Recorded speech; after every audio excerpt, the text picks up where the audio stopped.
यहाँ तक लिखा था कि अगर आपको धर्म बदलना ही है तो मुसलमान बन जाओ।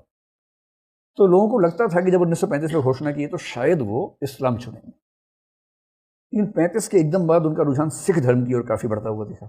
उनका बेटा अमृतसर गया भी, कुछ महीने रहा भी समझने के लिए, वो खुद भी अमृतसर गए एक कार्यक्रम के लिए।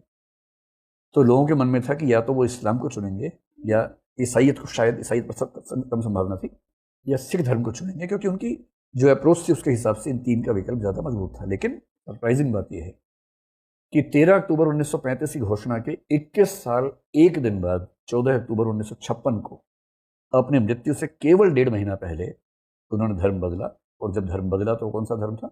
बौद्ध धर्म। और 1940 के बाद जनरली 45 के बाद बहुत शिद्दत के साथ वो बौद्ध धर्म का अध्ययन करने लगे।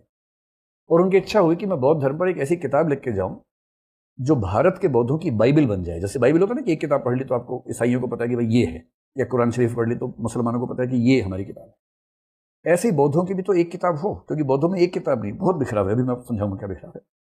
उन्होंने अपने जीवन के आखिरी दौर में किताब लिखी जिसका नाम था बुद्ध और उनका धम्म, बुद्ध एंड हिज धम्म।